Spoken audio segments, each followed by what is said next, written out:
আপনারা আমার প্রিভিয়াস চিনার পার্কের ফ্ল্যাটের ভিডিওটাতে যথেষ্ট ভালোবাসা দেখিয়েছেন, অনেক কোয়ারি করেছেন, তার জন্য অসংখ্য ধন্যবাদ।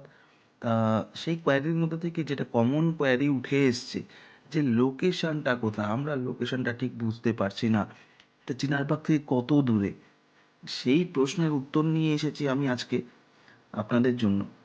তো চলুন প্রপারলি লোকেশানটা বুঝে নেওয়া যাক। এখন আমরা দাঁড়িয়ে আছি একদম চিনার পার্ক ক্রসিংয়ে।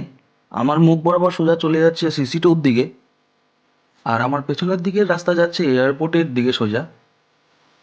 আর আমার ডান দিক বরাবর রাস্তা চলে যাচ্ছে আপনার একদম ডিরেক্ট বাগুইহাটির দিকে। আর আমার বাঁ দিক বরাবর যে রাস্তাটা দেখছেন সেটা চলে যাচ্ছে আপনার রাজারহাটের দিকে, যেদিকে অ্যাকচুয়ালি আমাদের ফ্ল্যাটটা রয়েছে। তা এখন আমরা চিনার পার্ক ক্রসিং থেকে বাঁ দিক নিয়ে টুয়ার্ডস রাজারহাটের দিকে এগিয়ে চলেছি, এবং এখান থেকে শুধুমাত্র 800 মিটার ডিস্টেন্স বাদেই আমাদের বাঁ হাতে পড়বে বঙ্গলক্ষ্মী আবাসন। তো এবার আমাদের বঙ্গলক্ষ্মী আবাসনের রাস্তা দিয়ে শুধুমাত্র 300 মিটার ডিস্টেন্স কভার করতে হবে, তাহলেই আমরা পৌঁছে যাব আমাদের যে ফ্ল্যাটটার ভিডিও আমি আপনাদেরকে দেখিয়েছিলাম।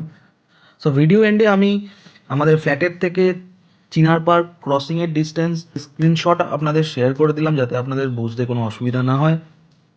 সো এত সুন্দর একটা প্রাইম লোকেশনে এত বড় একটা স্পেসিয়াস ফ্ল্যাট যদি আপনারাও ওন করতে চান, তাহলে এখনই নিচে দেওয়া নাম্বারে যোগাযোগ করুন এবং ফিক্স করে নিন আপনাদের ভিজিট ডেট। আপনাদের স্বপ্নের ফ্ল্যাটটা এখনই বুকিং করে নিন, দেরি না করে, কারণ ফ্ল্যাট কিন্তু আছে খুবই কম। সো খুব তাড়াতাড়ি দেখা হচ্ছে পরের ভিডিওতে। Stay tuned. নমস্কার।